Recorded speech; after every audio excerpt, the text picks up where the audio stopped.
It is great to see everybody here in Husker Nation on a Tuesday night at 7 o'clock Eastern Time. It is 6 o'clock where most of you are, where it counts. They're in the heartland. And we're talking Huskers football for a 111th time. That's over 2 years, folks, every Tuesday. So please join us again each and every week. Bring some friends with you. For the next 60 minutes, we take your comments and questions. And we got Greg Peterson here, of course. He's the guy that makes this all work. You can catch Greg's work also at Husker Online video right here on YouTube. Hey, Greg, good to see you. You got your red on? Yeah, hi, Mike. Well, actually, I'm wearing my Cam Jurgens beef Okay. jerky shirt there since he, was involved in the Super Bowl on Sunday, and unfortunately, on the losing team. But just waiting for Jason Kelsey to retire. Then that job is Cam Jurgens. So, well, the way Jason Kelsey's playing, I don't know how much we can really count on that happening soon. hey, he's starting to get to be an old man. Well, he's an old man. He's still an all-pro, but Mhm. so I don't know. I don't know. Yes, Jurgens and Nebraska, by extension, came up a little bit short. Final play of the game. Well, not really the final play of the game technically, but yeah, last second field goal, and unfortunately, pass interference call that kind of put a damper on things. I'm not saying that it wasn't a reasonable call. I think it was the right call to make. I just wish it wouldn't have been called because I like to see the players decide the game. Absolutely. I think, the majority is in agreement with that assessment on that last play, but it is what it is. Chiefs, hey, basically that call robbed us of just a fantastic overtime, Yeah. in my opinion. But I think the funny thing about it is, too, that after the game's over and my wife is sitting there next to me and she's trolling around on Twitter and some of the people that her friends or ex-friends, I'm not sure, are tweeting out that fireworks are going off in Lincoln. So I got to think there are a lot of Chiefs fans no, there in are. Nebraska. Hey, my boss is one of them. Yeah, I just wanted to see the game play out. So that was unfortunate. Yeah, if you understand football in terms of the timing of it and all of that, you knew as soon as you saw that yellow flag, okay, the game's basically over because the Chiefs are going to be able to kill the rest of the clock. Yep. Kick the game winner. There you go. Done. All right. Well, when we talked to you last week, Greg, you said that you and the rest of the media were going to be able to get access to a lot of other coaches' interviews on Thursday. And so who were you able to hear from? Well, it was actually the final two of the Okay. Huskers. It was Bob Wagger, who's the tight ends coach, and the former legendary high school coach down in Texas, and then it was wide receiver coach, the young kid McGuire. This guy looks like he's still, but we found out a lot of interesting things and just how well this whole coaching staff is melding together. And a lot of Garrett McGuire. I'm sorry that I was reaching there for his first name, but they're both out of the state of Texas, and Garrett's dad is another legendary Texas high school coach, and so he's come up and he was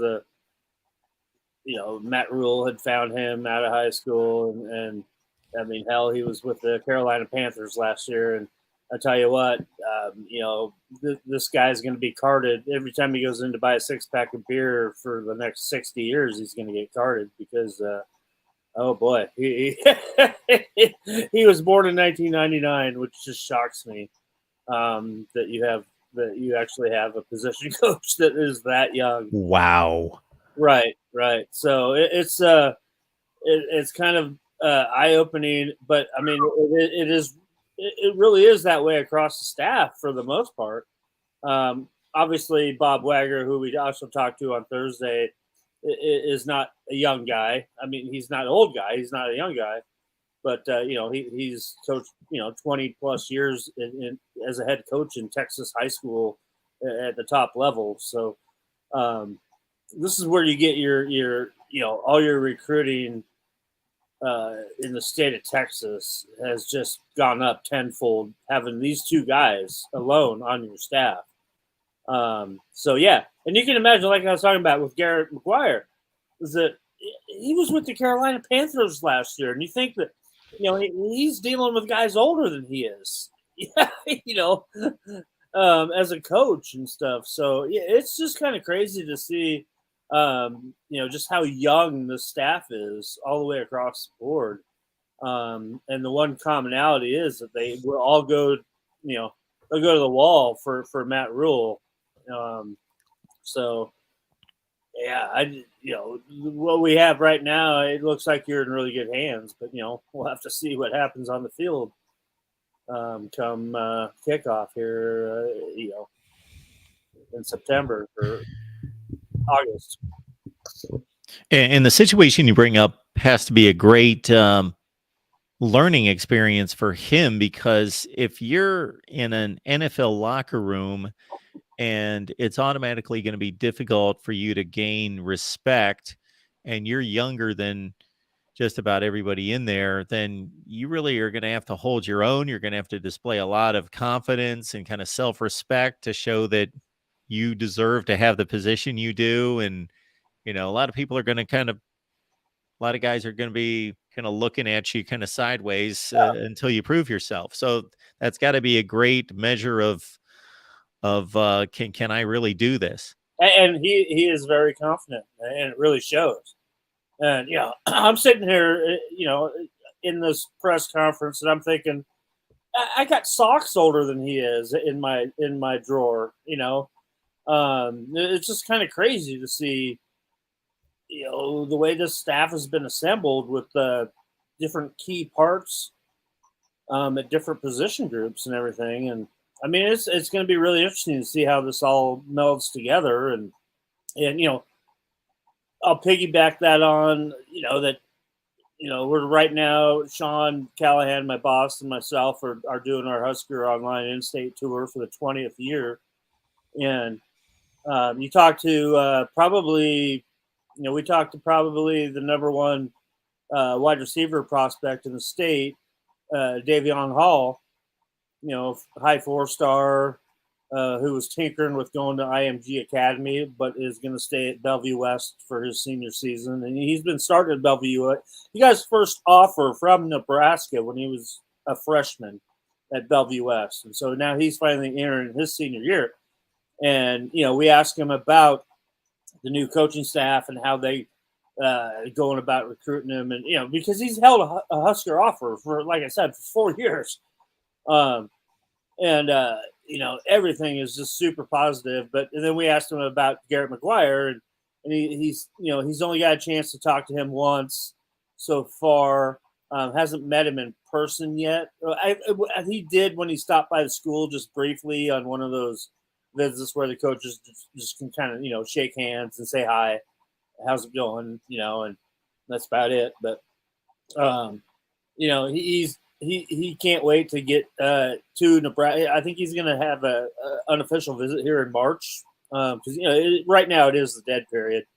But he's going to go and really get to know Garrett McGuire like we're talking about. This guy's 24 years old, and he's not very much older than these guys that he's recruiting, and most of these guys in his room.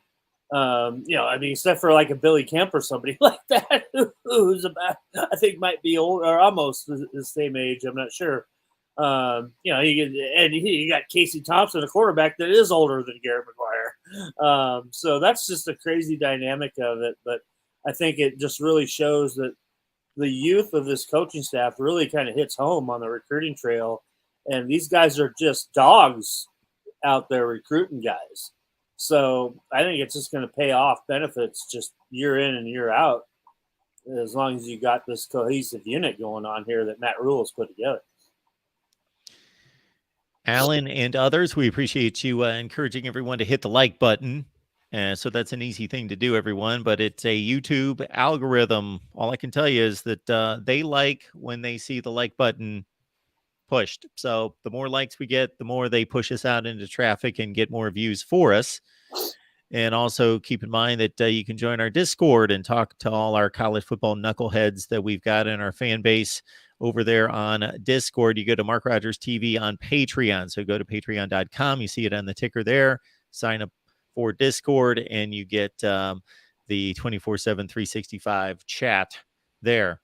You know what I was going to ask you about, Greg, is, or maybe it's really not a question as much of it as a comment, that it just struck me that with these new coaches that, Scott Frost made it a point to say, we've slipped when it comes to strength and conditioning. This doesn't look like a Nebraska football team. This doesn't look like a top caliber Big Ten football team. And they were making a lot of strides toward that end during the final, months and years of Scott Frost's tenure. Well, now that comes to an end, complete new coaching staff. And then you come in with a new strength and conditioning guy. And any head football coach that builds a winner will tell you, hey, strength and conditioning, boy, that's at the core of everything we do. And if you don't have a great strength and conditioning coach, then you can draw up the fanciest plays you want, and it's not going to work. Hey, what was Nebraska football? It was founded on strength and conditioning. Boyd Epley was the godfather of that. He created everything that you see that every school uses in the country now. So that was born at Nebraska. And, you did see an emphasis of it. I mean, I think actually when Scott Frost took over, there was an emphasis on it, getting back to where it was, but I think it just kind of fell short. You've now had, I don't know, 4 different strength and conditioning coaches now in the last 11, 12 years.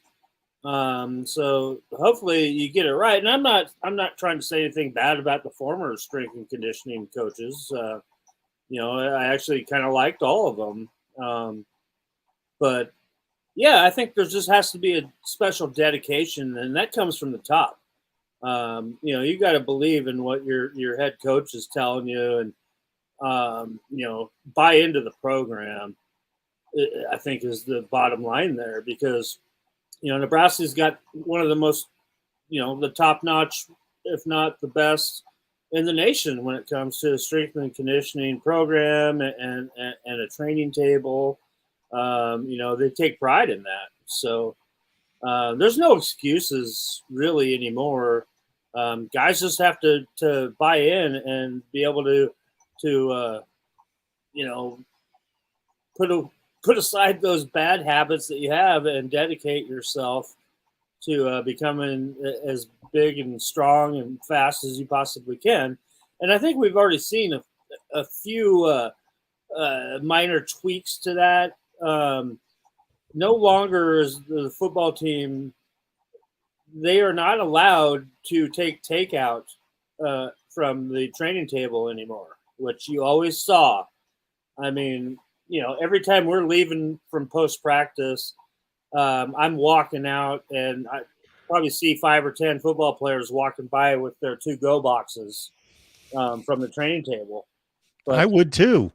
Well, yeah. I mean, especially if it's like in wintertime and it's cold.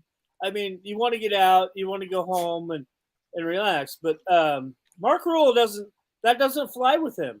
Everybody eats together with him. It's a family with Matt Rule.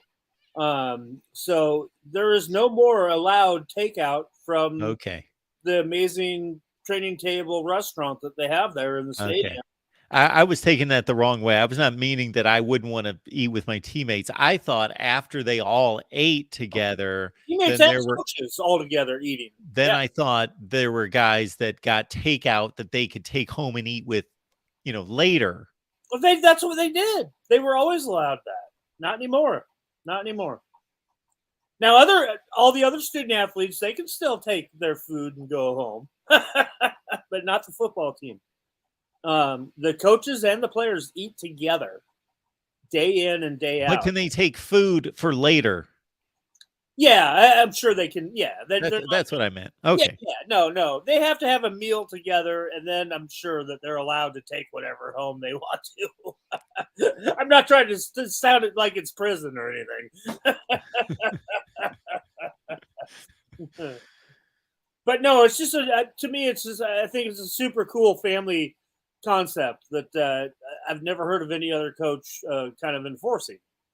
And that's one of Matt Rule's traits, just how close himself and his coaching staff is with the players. Now, a lot of Nebraska fans got extra happy this week when there was news that came out of Georgia that Todd Monken, the Georgia offensive coordinator, is taken off for the NFL and the Yep. Baltimore Ravens, and they're putting two and two together to say, well, Dylan Raiola may not want to stick around because he's just lost one of the best offensive coordinators in college football, and Nebraska's going to have a better shot. Now, I don't think they can really put it together that simply, but there's at least maybe a little bit more hope that one of the main guys that brought him to Georgia's not there now. But they've also replaced Monken with a pretty good one, and Bobo as well. So, Sure.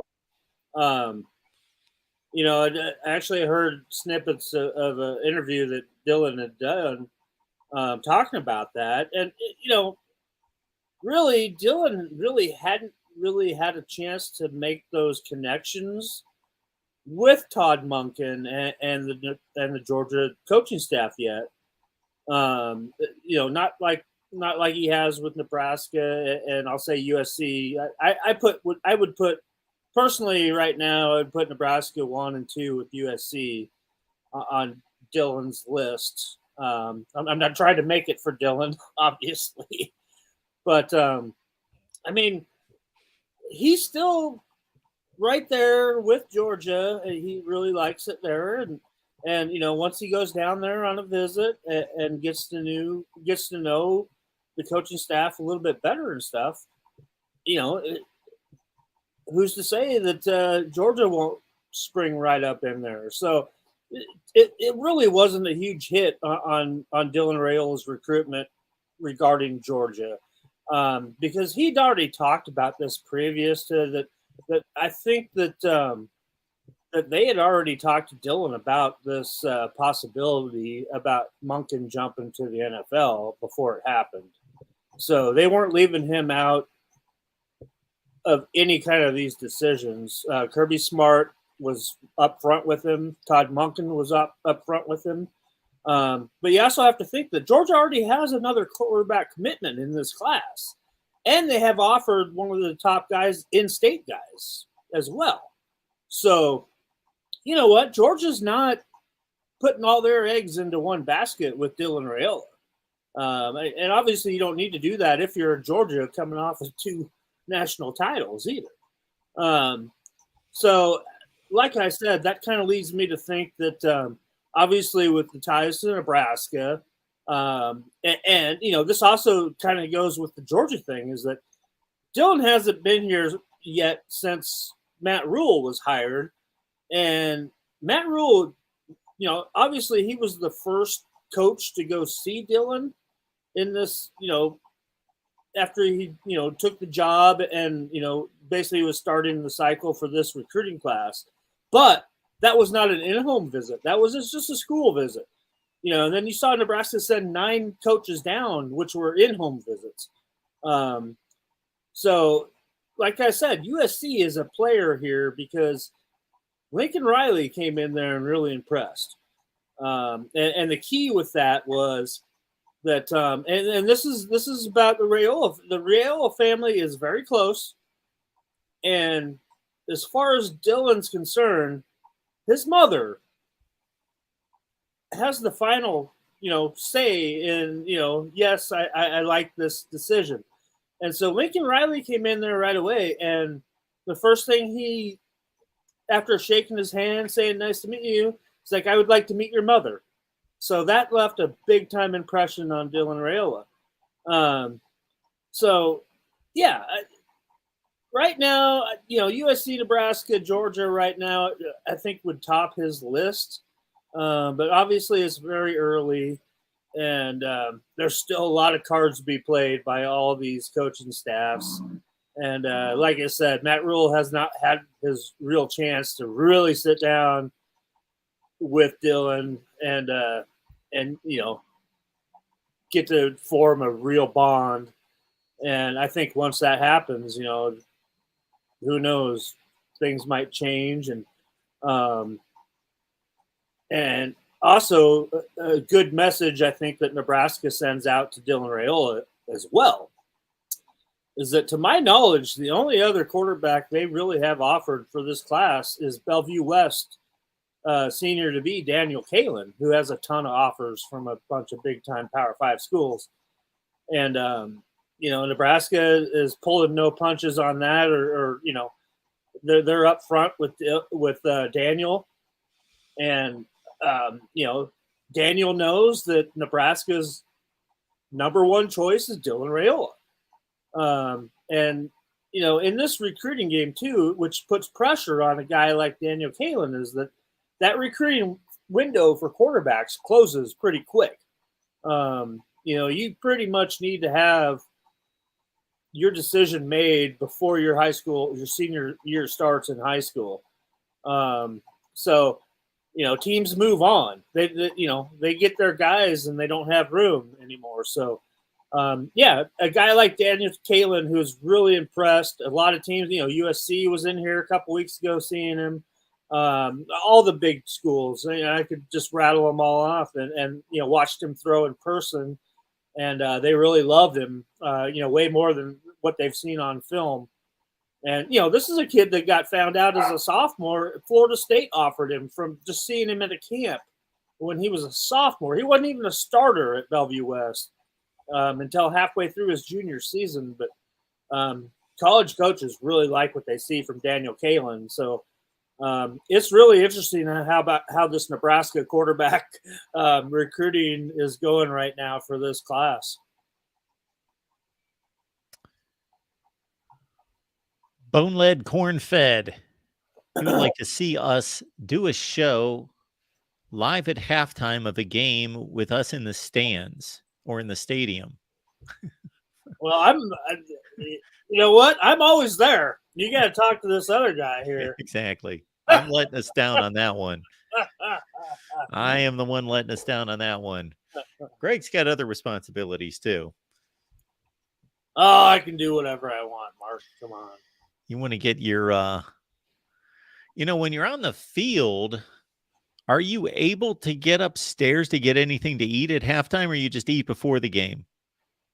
Well, you always eat your meal before the game. But yeah, you can go up. I mean, yeah, you just got to fight the elevator crowd to get up to the press box, which pretty much takes you most of halftime just to get up there.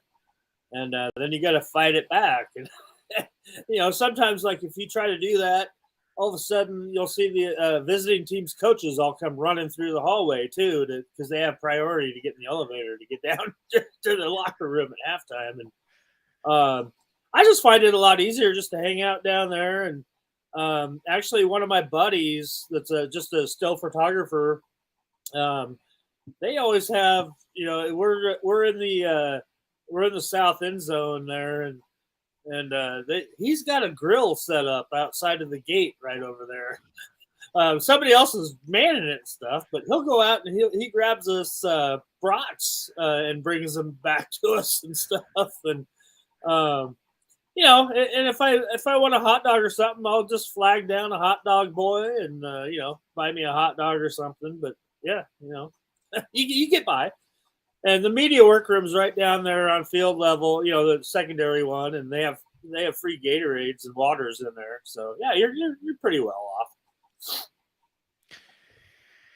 Our buddy Joey Foster is letting everyone know that we will have our Voice of College Football merchandise line available here in the next few days. It's coming your way here very soon. So we will just stay tuned for more details on that. Hoodies and mugs and T-shirts, a lot of good stuff. But we will get you all sorts of pictures and true to life, real examples here that we'll show on the set. So be looking out for that. All right.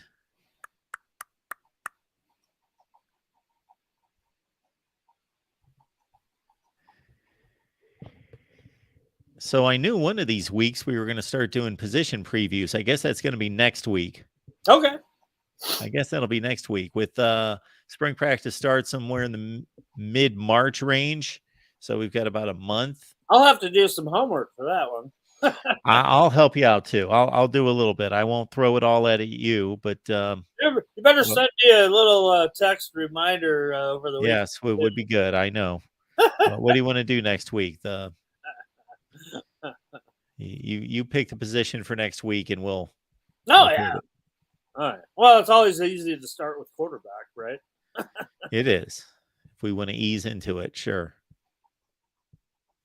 But yeah, speaking of that too, like I was telling you a little bit before we started here, that besides myself and Sean being on the in-state tour, Sean had his first speaking engagement on Thursday as well. That he does about 50 or so, 60 of these, talking about the recruiting classes all over the state, and several other stops in states across the country, like Washington D.C. and stuff like that. But so this one's always the biggest one, and it was just amazing. It gets better and better every year. Even had the Nebraska pep band even showed up and came in and was playing the fight song before the whole thing kicked off. And so he had guests. His guest was Coach Foley, the special teams coordinator. Who Ed Foley is he's amazing to listen to. Anytime you can listen to one of his press conferences, he is a full energy guy.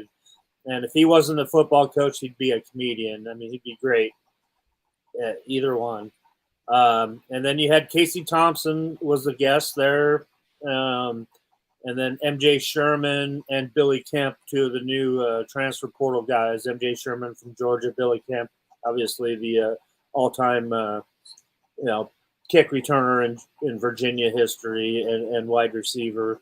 So it was a really, really good thing. And then they broke down the whole recruiting class with the video that I always provide, and it was just a tremendous night all the way around, and a lot of laughs. And Casey Thompson, for 2 years in a row we've had Chubba Purdy was there last year, and we kind of christened it the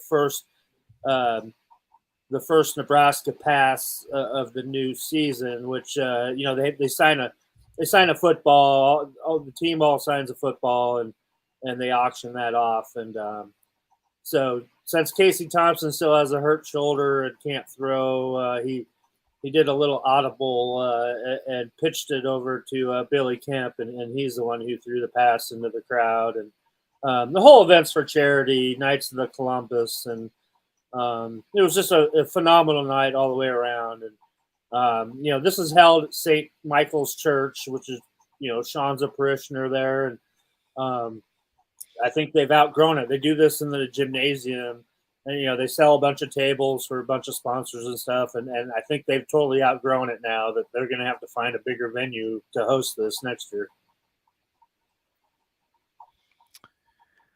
Folks, you ultimately produced the show here, whether you know that or not. Leave your comments and questions there in the live chat. We will get to them here at the Voice of College Football, GBR.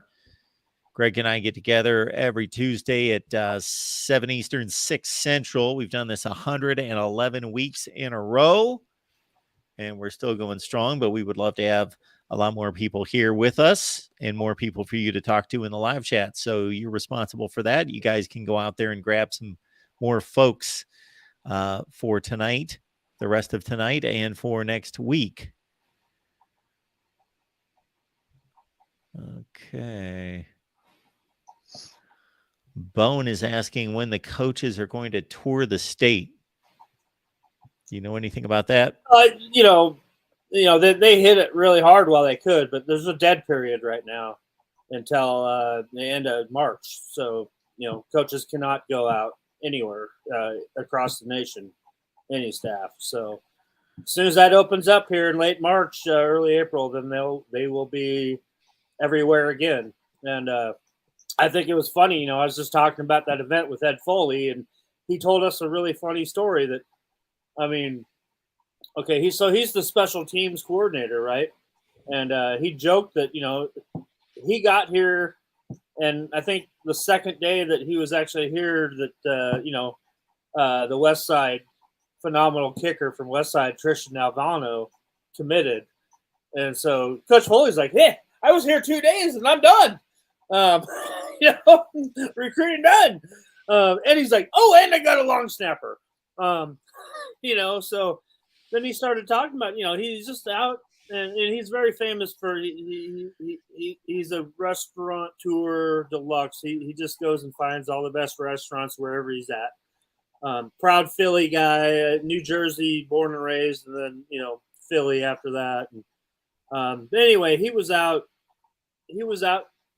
going to high schools in the state here, and he went out, not all the way out west, Nebraska, but more like central Nebraska, around Grand Island and Kearney kind of areas, Norfolk, and so apparently he was on his way home, and he doesn't even remember the name of the high school, but he just comes across it, and he's like, yeah, okay, I'll just pull in here, and and so he goes in there to the office, and the secretary working there, or the receptionist there in the high school office is like, yeah, can I help you? And he's like, oh yeah, I'm Ed Foley. Is Coach here? Is Coach available? And she has no idea who he is, which probably nobody really would at this point. But she's like, no, he's in class right now, and so he's like, well, okay. Is it okay if I wait for class to be over? Or she's like, no, I'm sorry. You can't wait here and stuff. So he's like, oh, well, okay. And so he leaves a message, and, he gets in his car and he starts driving back home to Lincoln. And about a half hour later, the coach there calls him back, and he's like, I'm so sorry that we missed you. And he's like, that's okay. I'll be back in 2 years. 2 years. I was joking, obviously, but yeah. But yeah, so no, they've made the state of Nebraska. They've made such a priority, and I think you've already seen that maybe some of the previous coaching staffs would look at in-state recruits and say, you know what, we don't need to offer them a scholarship because they're going to walk on here. Obviously, in the past few years, we've seen how much recruiting is picked up from out of state for Nebraska prospects, and you see them going, not being Nebraska recruits because they have other opportunities. And so I think with Matt Rule being a former walk-on himself at Penn State, really elevates this process to where he can see guys that have the potential that can make it at this level, and not think of them as a walk-on. And they're offering them scholarships now. A product of that in this current class that they just signed is Omaha West Side wide receiver Jalen Lloyd, who is one of the fastest guys in the state. And Matt Rule saw that, and this kid was going to go. He was going to commit to run track before Matt Rule offered him a scholarship to play football. So I think that's just a big key where he can recognize this. And not only Jalen Lloyd and Malachi Coleman, two of the fastest guys that you're going to see at the sub 10-4 guys. And Ed Foley even commented on that. You two guys like this, less than 50 miles apart. You don't see that in Houston. and stuff. And so they got them both, and not just those guys. They plucked other guys out of the high school ranks from Texas, and they're probably, I think, the happiest guy right now on the planet is the head track coach at Nebraska, because Matt Rule's giving them, I think, 5 of the fastest guys that you're going to find coming out of high school right now, and they're all going to run track besides play football. So yeah, it's a totally different way of thinking that Matt Rule comes with that is so, I don't know, it's just different than what you've ever seen really here at Nebraska, or I think a lot of other places. I mean, besides probably Baylor and Temple. Absolutely. Absolutely.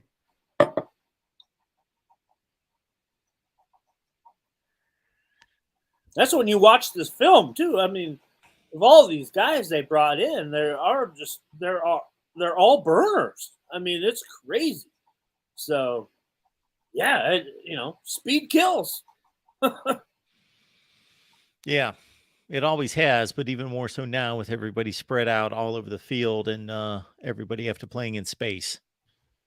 So that's what it's all about. Speed, speed, speed.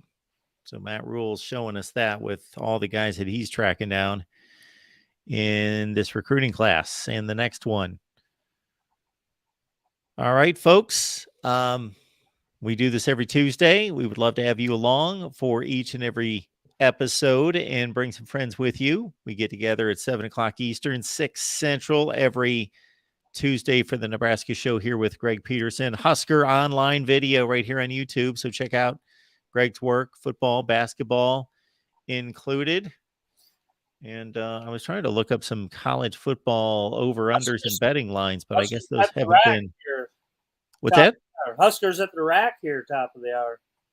Huskers, okay. Rutgers. All right. All right. Well, I don't see any other comments to go off of. And I got to keep it in my head that we're going to start our position previews next Tuesday.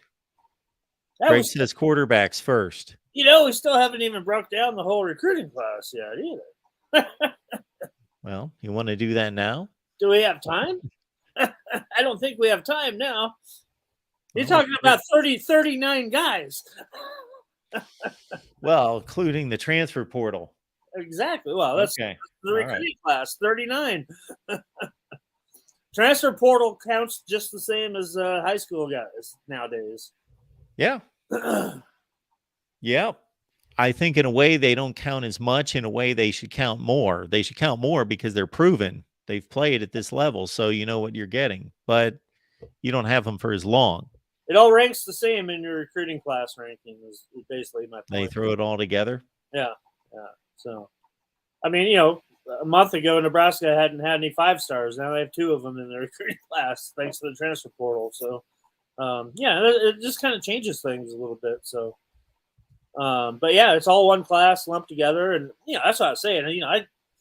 I produce a DVD every year of the recruiting class that Sean uses to go out and do his events, and I've never had to do one with 39 guys before, and so I felt like I had to shortchange usually what I produce. The highlights.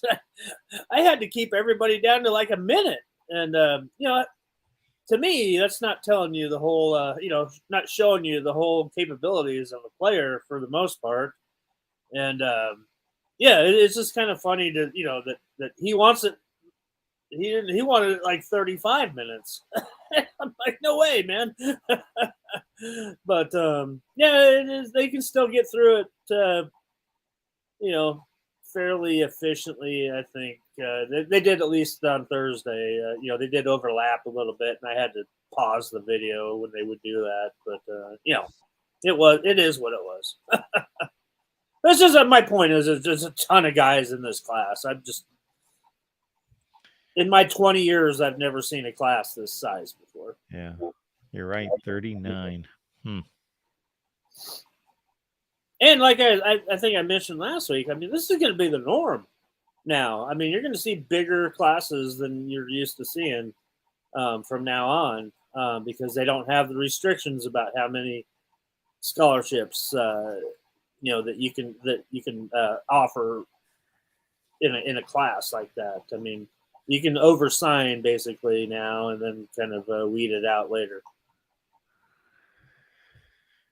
Blue chip ratio is at 14%. For anybody keeping track at home, the average distance from campus to all these high school commits is an average of almost 600 miles per player, 589. It's probably all those Georgia players and all those Texas players. New Jersey, Philly. No, I mean, they've always prided themselves with that 500-mile radius that you want to control, and that's never going to change. I mean, you're always going to be recruiting that 500-mile radius, and then you're always going to be reaching out to the south and to the East Coast and the West Coast, and obviously Texas. But I mean, they've always. I mean, I don't care who's been the coach. That's always been a priority, is to dominate that 500-mile radius. So that stat right there to me sounds perfect, basically.